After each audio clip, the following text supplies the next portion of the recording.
Amém. Hoje eu tenho algo muito importante para tratar com vocês. Hoje eu quero falar com vocês sobre fontes de provisão. Fontes de provisão. Precisamos entender algo para esse tempo. A igreja, ela tem passado por um período que eu observei nos últimos 20 anos, e a mentalidade congregacional da igreja funcionou a partir de um pensamento só doutrinário. Deram teologia, e a gente julgava uma igreja que fala assim: eu vou para uma igreja que prega a palavra, e isso está extremamente certo. Pregar a palavra é o nosso ofício, pregar as boas novas é o nosso ofício. Porém, nos últimos 30, 40 anos, nós tivemos uma forte demanda teológica. Tivemos muitos pregadores. Quando você queria medir a espiritualidade do irmão, você perguntava um versículo para saber se ele sabia decorado. Eu me lembro de chegar na igreja, e os anciãos da igreja, eles chegavam para nós e perguntavam assim: Isaías capítulo 61, versículo 1. Foi igual o Rodrigo estava falando na semana passada, não, antes, há uns dias atrás, e era medido isso, o quanto você sabia, o que você sabia acerca daqueles assuntos. E quando você queria ver os irmãos mais aplicados na obra, eram os irmãos que conheciam mais de conhecimento técnico, teológico da Bíblia. A igreja, ela deu muita teologia. Os pregadores e pastores deram muita teologia, porém não deram conduta. E a falta de ensinamento sobre conduta criou uma lacuna que nos prejudicou socialmente. Quando os valores da sociedade eram altos, nós passávamos juntos um bolo. Ninguém mentia, os crentes também não mentiam. Ninguém roubava, os crentes também não roubavam. Todo mundo tinha critério moral familiar forte, os cristãos também tinham critério moral familiar forte. Só que quando a base moral da sociedade começou a cair, a da igreja também começou a cair. Por quê? Porque quem criou a lei moral não foi os homens, não foram os homens. Quem criou a lei moral foi Deus. A lei moral, ela é um ponto referencial para que toda a humanidade olhe e perceba que Deus é justo. Por exemplo, por que não matamos? Por que não roubamos? Não roubamos porque Deus existe. Não matamos porque Deus existe. Se você tirar Deus, em que se sustenta a lei? Consegue entender? Se você tira o autor da lei, que força tem a lei? Porque nós não matamos porque a gente sabe que é pecado e que há uma consequência. Mas se eu tiro o Deus que usa a lei, logo a lei não tem sentido. Porque eu vou matar quem me fizer raiva. Já imaginou alguém me cortando no trânsito? Ei, cara, pá! Alguém vai me dizer: você não pode matar. E eu vou dizer: por quê? E a pessoa vai dizer: porque é errado. Mas por quê? É errado para você. A lei fica subjetiva. É errado para você, para mim não é. Eu estou defendendo o meu direito. Agora, quando você tem um Deus moral no centro, referencial, é errado matar. Por quê? Porque Deus não mata. Porque Deus é amor. E Deus disse que é errado. Consegue entender? Então nós precisamos de conduta dentro da igreja. Nós precisamos de níveis a qual nós somos ensinados a ser relativos a esse mundo, leais à eternidade, mas saber conversar com esse mundo.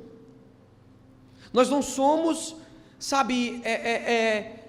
a gente precisa fugir da mentalidade de gueto, como os judeus faziam na Europa. Existiam os guetos, se fechavam e viviam entre si, e conversavam entre si, e desenvolviam as suas comunidades entre si. Mas nós não. Nós somos chamados para trazer tempero a esse mundo. E nós somos o maior referencial que esse mundo vai ter de Cristo. Nós somos a Bíblia desse mundo. Esse mundo não vai entender teologia. Esse mundo vai entender alguém que vive por Jesus. Amém, irmãos? Às vezes as pessoas não precisam de um versículo bíblico. As pessoas, elas precisam de alguém que mostre para elas como é viver para Jesus. E hoje, para que você tenha saúde, eu quero falar sobre fontes de provisão. Provisão emocional, provisão ministerial, provisão financeira. Talvez essas 3 coisas são as coisas que mais afetam a sua vida. As pessoas estão preocupadas ou pelo seu emocional, estão fragilizadas emocionalmente por conta de um divórcio, por conta de um casamento que não está indo bem, por conta de um filho que está passando algum problema, ou elas estão fragilizadas emocionalmente, ou elas estão fragilizadas ministerialmente, porque elas estão procurando um norte para onde elas possam ir, elas estão procurando um local, alguma coisa, fazer dar certo. Como eu tenho contato com lideranças que me procuram e perguntam como fazer dar certo. Elas procuram fontes de provisão ministerial. E por último, existem pessoas que têm problema financeiro. Essas pessoas amam Jesus, essas pessoas são cristãs, essas pessoas, elas temem ao Senhor, elas dizimam, elas até primiciam, mas elas passam por problemas de provisão financeira. Hoje eu quero tratar 4 pontos com vocês, que vão trazer um norte de como a nossa conduta deve ser com relação às fontes de provisão, ok? Eu queria ler com vocês 1 Reis, capítulo 17, versículo 1, ok?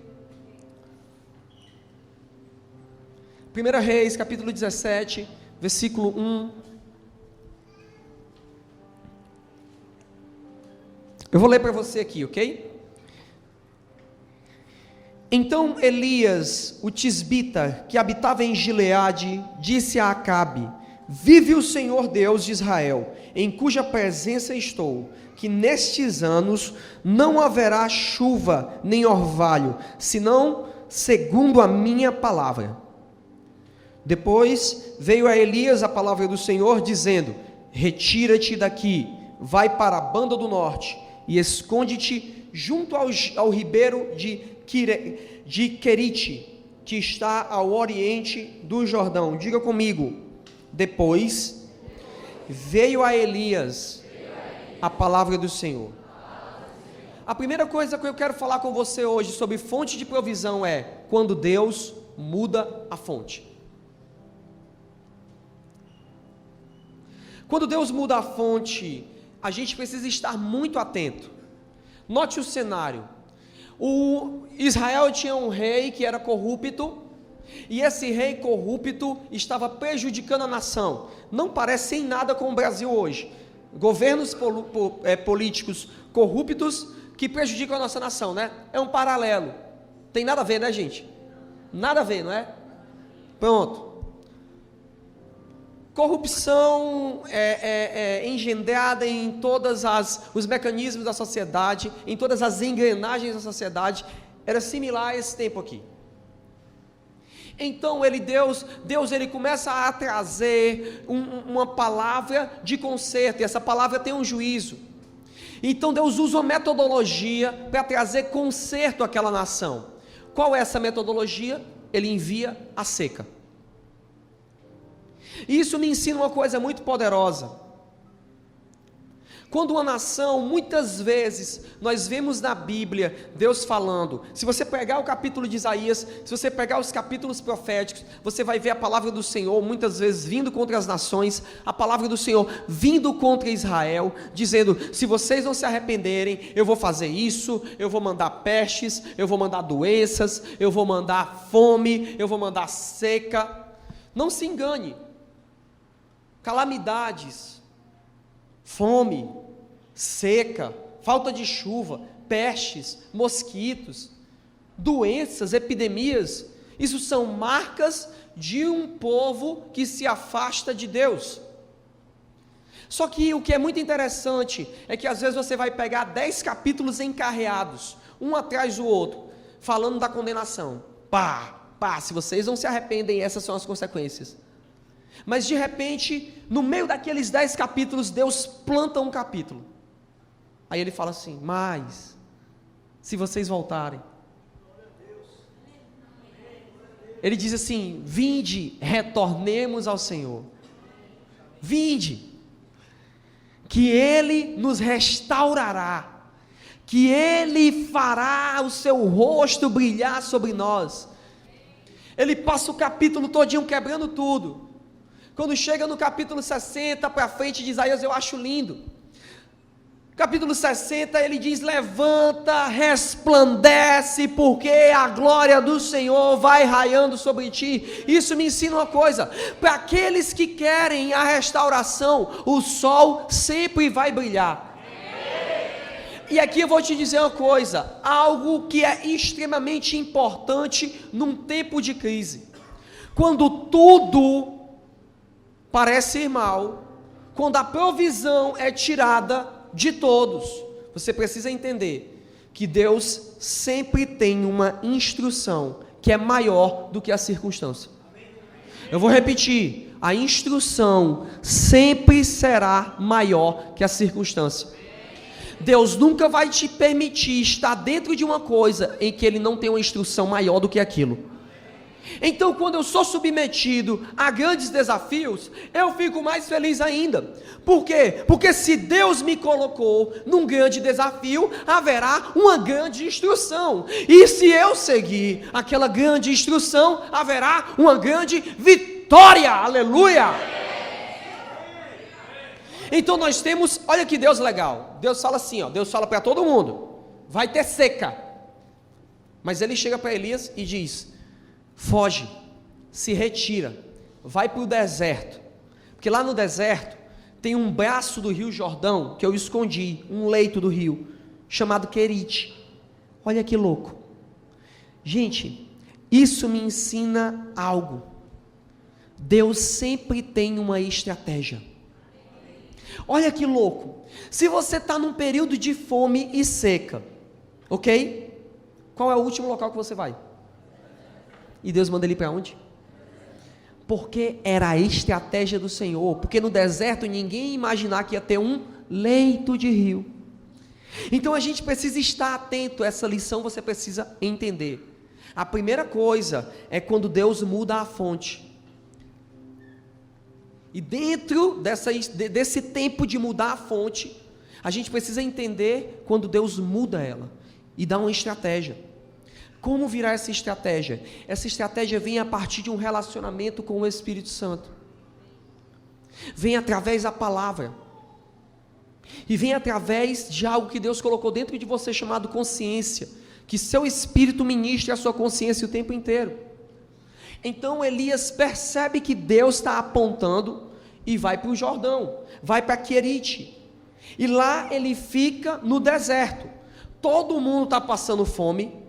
Todo mundo está passando necessidade, porém, olha que coisa louca, Elias está bebendo do rio e todo dia, Deus manda 2 vezes, os corvos trazerem carne na boca e entregarem para Elias.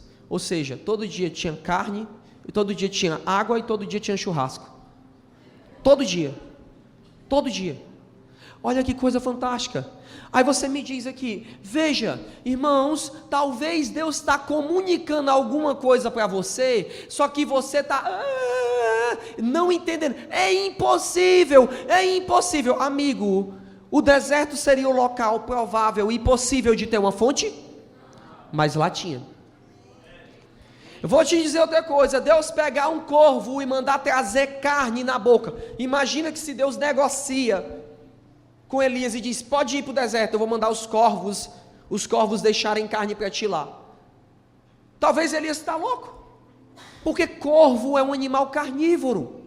Gente, mandar o corvo com carne na boca e entregar para Elias é a mesma coisa de amarrar um cachorro com uma corrente de linguiça. Amarra ele lá, quando tu voltar vai ter o quê? Nada, porque ele comeu. Imagina, Deus manda alguém que tem aquela necessidade te ajudar.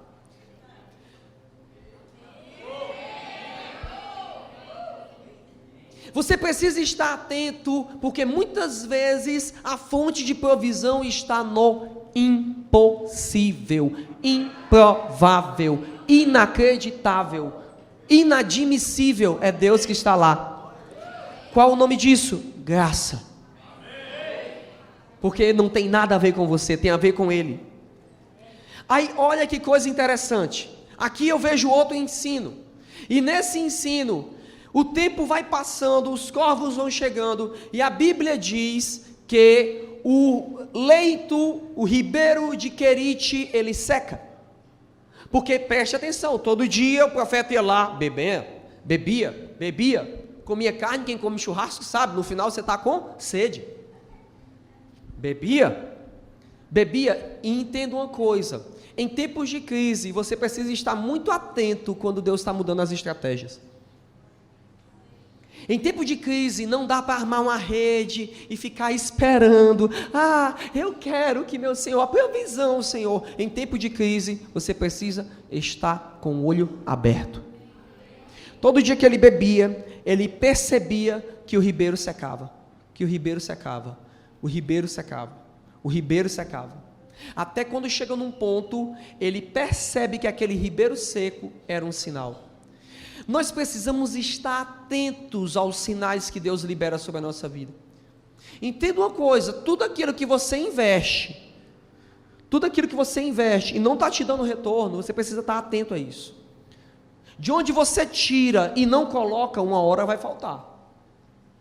Então a gente precisa perceber qual é o momento em que as coisas não estão fluindo mais.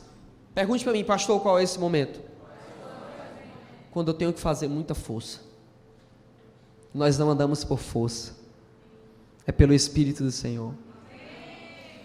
Mas pastor, no passado, pastor, estava tão certo, era tão legal. Você falou bem, falastes bem, no passado.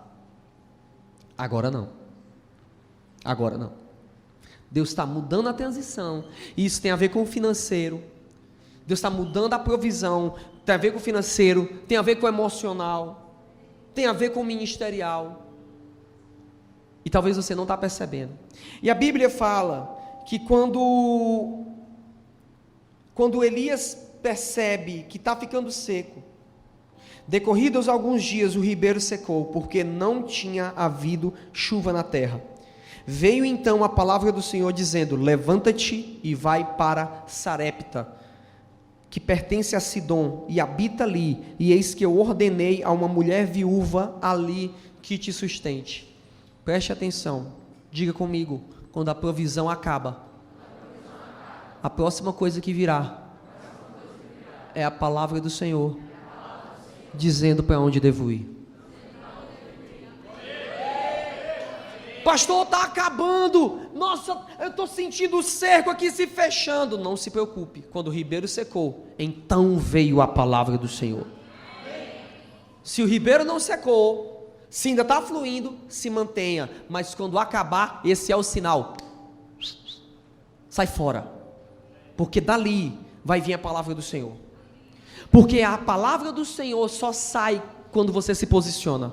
A palavra do Senhor só vem quando você se posiciona. Elias, ele soube e percebeu, o ribeiro secou, está na hora de eu ir. Quando ele se posiciona, então a palavra do Senhor veio, vai até Sarepta, região de Tiro e Sidom. Eu vou mandar uma pessoa te ajudar. Outra coisa que esse texto me ensina: não rejeite a fonte de provisão que Deus mandou. Permita que pessoas sejam abençoadas, abençoando a sua vida. Eu tinha muito problema em receber coisas de pessoas. Eu era o cara que eu tirava o meu, eu voltava nu para casa, como já fui para muitos cultos, e voltei sem camisa, voltei sem sapato, porque eu não tinha nada para dar em dinheiro, mas eu tinha uma camisa, eu tinha um sapato, eu tinha um celular, eu estava mais disposto a dar. Então, quando eu comecei a entender que pessoas começavam a vir e ofertar em mim, eu achava aquilo estranho, e um dia Deus falou comigo: por que você se chateia quando as pessoas ofertam em você? Por que você fica constrangido? E para piorar, ele perguntou: por que você não deixa eu abençoar elas? Como assim, Senhor? Porque quando as pessoas te abençoam, eu abençoo elas. Você não pode rejeitar quem Deus levantou para te ajudar. Você precisa saber discernir isso. E às vezes as fontes de provisão que Deus vai levantar quando Ele transiciona são as mais loucas possíveis. Meu irmão, eu estou num deserto, já está ruim, aí Deus me leva para uma viúva. Sabe por quê? Porque o impossível sempre foi a missão de Deus. Ele pega o profeta e leva para a casa da viúva. E sabe o que é interessante? A palavra do Senhor diz: eu já falei com aquela viúva. Quando ele chega lá, aquela mulher, ela está com o seu último bolo. Imagina aquela mulher, quanto tempo demorou que ela recebeu aquela palavra? Quantos bolos ela fez esperando o profeta? Porque Deus tinha falado com ela. Quando chega no último bolo, ela diz: o profeta já não vem mais, não vem ninguém. Tanto que quando o profeta chega, o que você está fazendo? Eu vou fazer esse bolo, vou comer com meu filho e depois nós vamos morrer, porque é a última coisa. Aí o profeta: o bolo é meu. Imagina a expectativa daquela mulher. Meu Deus, o profeta chegou nos 15 minutos finais, a prorrogação, e disse: o bolo é meu. Por quê? Porque quando Deus levanta pessoas para te ajudar, você precisa entender que na realidade Deus não está querendo te abençoar, Deus está querendo abençoar aquela pessoa. Aquela mulher tinha um problema, aquela mulher, ela passava por necessidade, mas quando ela chegou no pior momento de crise dela, ela ajudou aquele homem, e dali veio provisão para toda a seca. Todo Israel passava fome, toda a terra passava fome, mas alguém ousou crer que não era judeu. Quantas viúvas existiam em Israel?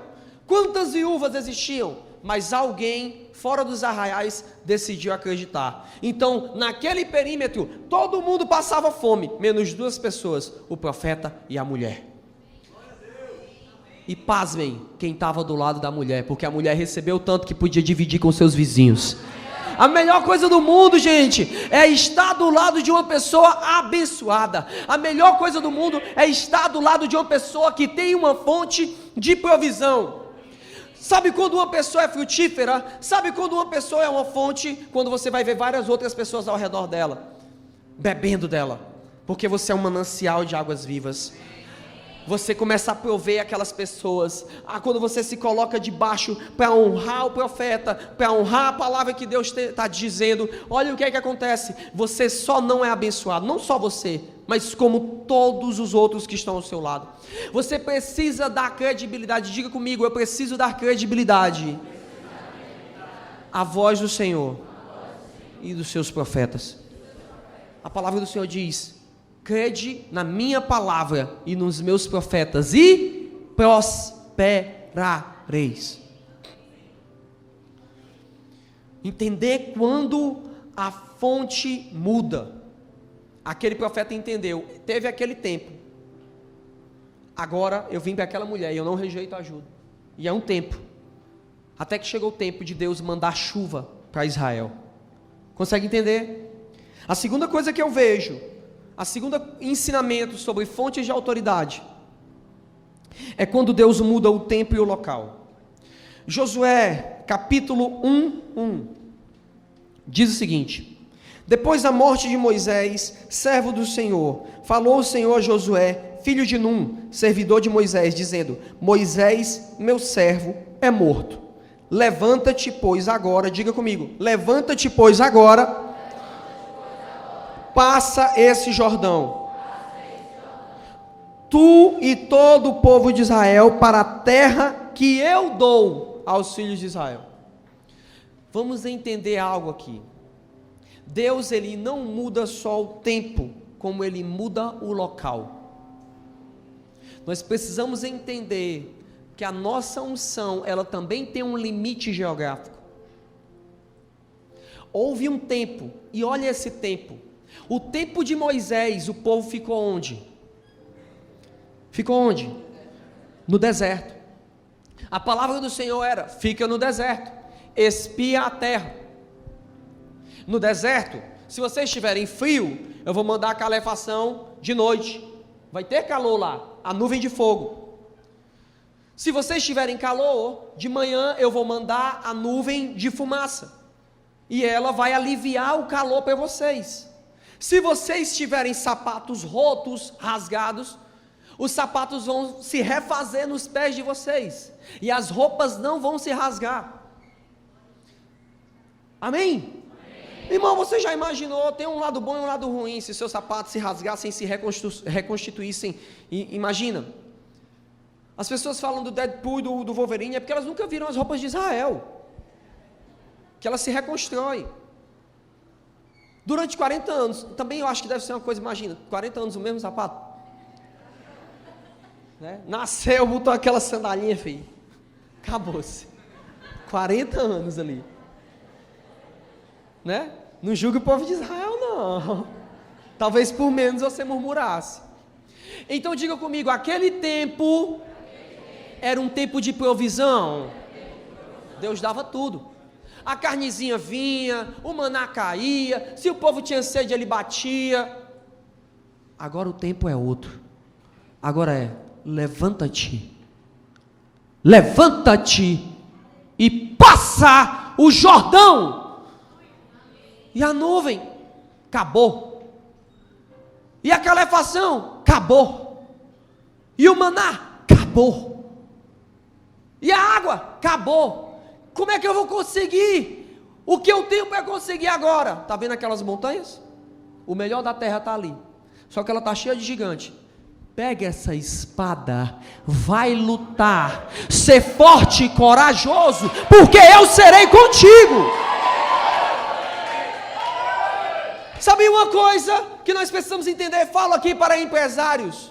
A crise chegou, meu Deus, naquele tempo a gente vendia tantos mil, era tão fácil, era tão bom. Você pode fazer parte dos 40 mil que vão morrer na provisão, ou você pode se levantar, se reinventar, saber que Deus mudou a estratégia. Você pode observar os tempos, você pode traçar novos planos, você pode mudar a estratégia. Vamos entender algo. Olha o que Josué faz. Josué capítulo 2, eu vou te ensinar um princípio aqui.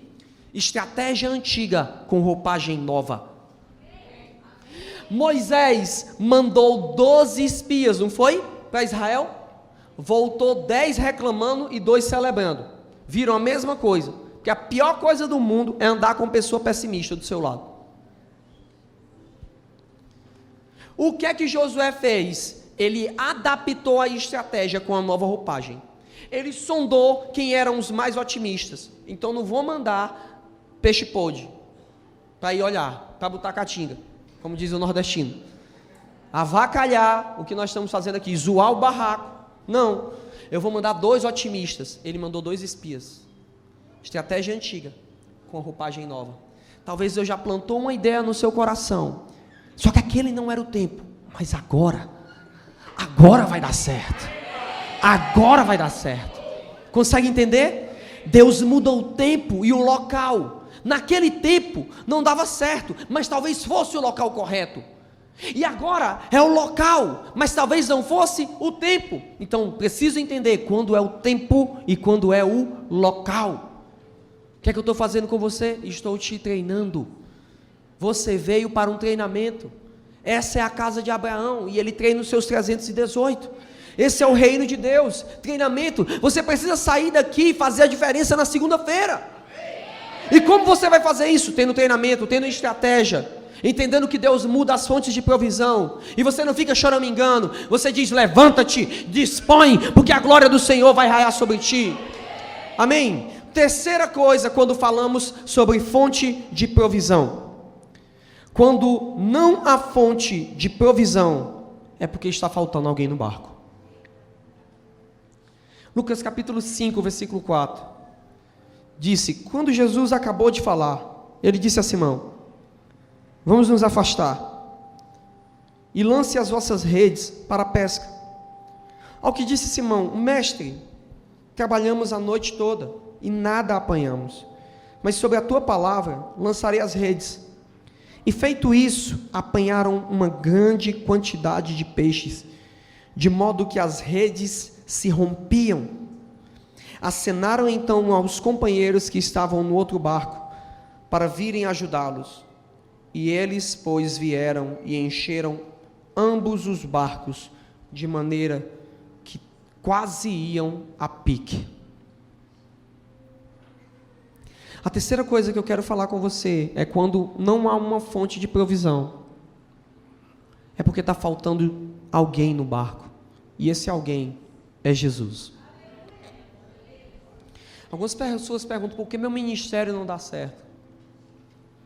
Por que a minha vida com Deus não dá certo?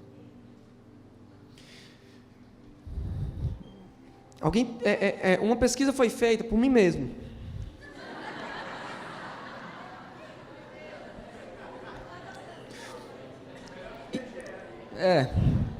E ela resiste aqui 85% dos dados, conforme os meus próprios dados. Primeiro, eu não minto, né? Que tem gente que mente, né? Pesquisa, não mentiu, Google. Eu mesmo fiz a pergunta, eu mesmo fui na calculadora e tracei o percentual. Então, minha pesquisa é válida, eu só atesto ela. Tá vendo tão bem, né? E eu descobri que 85% das pessoas, quando você questiona ela acerca do...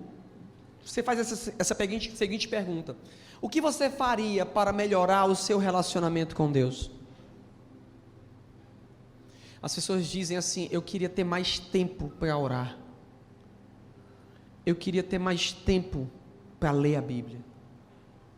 Eu queria ter mais tempo para me dedicar aos trabalhos da obra.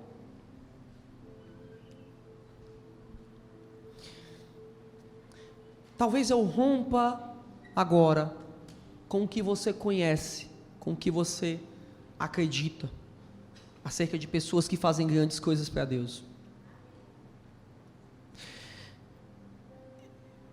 Eu procurei em Atos dos Apóstolos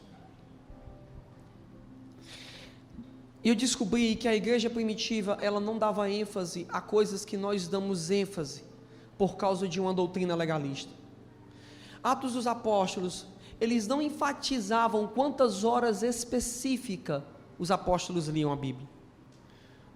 Porque na realidade nem Bíblia, como nós falamos, existia, só existia o Antigo Testamento.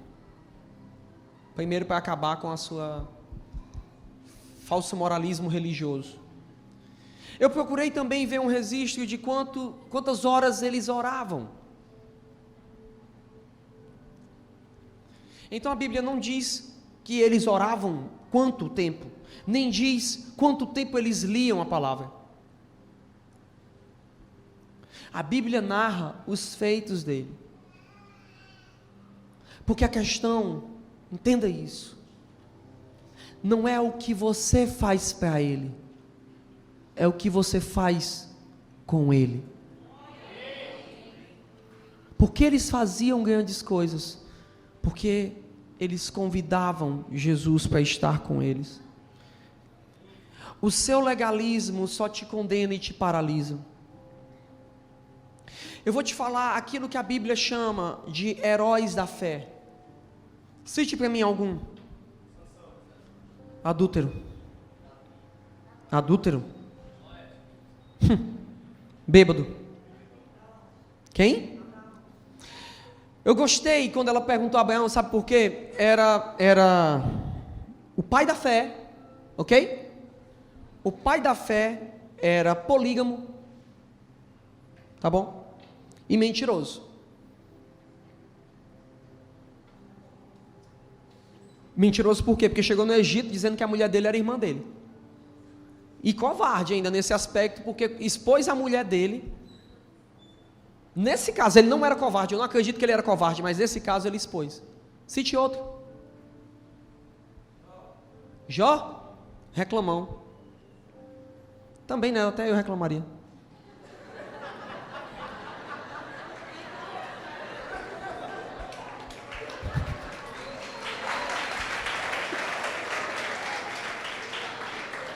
Sabe o que é? Irmãos, Deus não está fazendo questão nas coisas que nós fazemos questão. Pastor, eu tenho falhas, e todos os heróis da fé, a questão não é o que você faz para ele, a questão não é se você é perfeito, a questão é se você está com ele. Então a chave é: Jesus está no barco, Jesus está comigo, Irmãos, quando eu comecei a mudar minha mentalidade acerca de Deus, muitas vezes eu pecava, eu falava uma besteira, eu estrangulava uma garrafa querendo matar alguém. E depois eu chegava em casa e eu dizia assim, o Espírito Santo tinha dito para mim: William, quando você pecar, você vai perguntar se eu estou com você. Então eu chegava depois de ter pecado, eu pegava e eu dizia assim: Espírito Santo, você está comigo? Aí ele dizia: eu estou. E eu comecei a prestar atenção que o Espírito Santo, ele opera nas minhas fraquezas. Quando Jesus, ele atrai alguém, por que não está fluindo? Porque o seu legalismo, ele não produz nada. Talvez está na hora de você voltar e começar a convidar Jesus. Eu acho legal uma oração que o Renan faz quando ele vai tocar a bateria. Ele diz assim: Jesus, vem tocar a bateria comigo. Eu fico imaginando Jesus, mas Jesus está tocando bateria com ele. Talvez está na hora de você pegar e dizer assim: Jesus, vem vender relógio da Chili Beans comigo. Faça qualquer coisa, Jesus, mas fica comigo no barco. Fica comigo no barco, Jesus. Olha como os apóstolos viam a vida. Eles diziam: em Ti nós nos movemos, existimos e permanecemos. Tudo que eles faziam, eles estavam em Jesus, com Jesus. Convide Jesus. Não negocie. Não negocie seus valores, não vale a pena, não vale a pena, não perca Jesus. Jesus quer te abençoar, quer te dar a tua fonte de provisão, mas entenda, Ele é o mais importante no barco, Ele é a pessoa mais poderosa. Não negocie, não vale a pena perdê-lo. E se você hoje deseja ativar essa fonte, eu chego no quarto e último ponto dessa manhã: como ativar a minha fonte de provisão. Eu não sei se vocês estão entendendo, eu não estou falando só de provisão de dinheiro, eu estou falando de provisão de vida. Todo homem que vem até Cristo, ele vem atraído pela necessidade, pela fome, pela dor, pela perca, pelas necessidades da alma, porque ele está debaixo da lei, ele está debaixo da falta de conhecimento de Deus. Então, como o espírito dele está morto, Deus atrai ele pela alma. É por isso que a Bíblia diz que nós somos ganhadores de almas. O homem é atraído pelo seu sensorial. Talvez você entrou na igreja porque você estava passando com um problema. Quantas pessoas hipócritas abrem a boca e dizem: eu vim para Jesus por Jesus? Mentira, você veio porque você estava com alguma crise. Você veio porque você estava com alguma dúvida. Foi o seu sensorial que foi atraído. Ainda que você tenha caído de cabeça para baixo nessa reunião, talvez o louvor te chamou a atenção, alguma coisa te comoveu como nenhuma outra coisa te comoveu, a palavra te tocou como nenhuma outra coisa te tocou. Deus tocou o seu sensorial, Ele usou tocar a sua alma, para que você permitisse Ele entrar no barco, sentasse. Ele te deu aquilo que você precisava. Você precisa de peixe? Está aqui o peixe. Você precisa disso? Está aqui. Só que olha como isso é interessante. Jesus, Ele... Imagina que você é Pedro e você tem uma empresa de pesca, e a pesca mais fantástica da sua vida foi naquele dia. E depois que você termina a pescaria, você chega na praia e a porta, Jesus olha para você e diz: agora me segue. Vem ser pescador de homem. É completamente sem nexo. Sabe por quê? Porque antes de encontrar Jesus, Jesus está fora, a alma está morta. Aí a palavra de Deus, ela revira, a alma é como se fosse o solo naquela parábola, e o semeador saiu a semear. Então quando ele se encontra com Pedro dentro do barco, ele planta uma semente dentro dele. Os peixes eram só para revirar a terra da alma, era só para atraí-lo. Mas quando ele pega e planta a semente do reino, ele diz assim: Pedro, eu não sou mais o cara sentado na proa do barco, agora aquele que estava sentado dentro do barco está dentro de ti. As coisas velhas se passaram, a atração pela alma, a atração pelos negócios. Eu te atraí talvez com a mentalidade de projetar os seus negócios, mas na realidade eu tinha outra coisa muito maior para você. Deus quer abençoar o seu negócio, Deus quer abençoar a sua vida, Deus quer abençoar o seu casamento, mas isso só foram iscas de Deus para atrair a sua alma, só, porque na realidade o que Ele quer é levantar em você o profeta, o apóstolo que existe em você. Como ativar a fonte? E naquela manhã tinha 5 pães e 2 peixinhos, e a chave está nisso. Jesus disse: traz para mim. Traz para mim. E ele pegou, e quando ele foi pegando aquele material, a Bíblia diz que ele ergue aos céus. A chave está aqui, erguendo suas mãos aos céus. Ele olhou e deu graças ao Pai. Deu graças ao Pai. Aqui está a fonte. A fonte é: tudo que você for fazer, leve ao Pai. O domínio dele é eterno.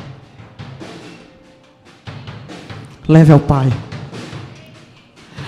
Deus te atraiu, mas Ele quer levantar o profeta que há em você. Onde estão os profetas? Onde estão os profetas? O teu domínio é eterno, jamais será fim.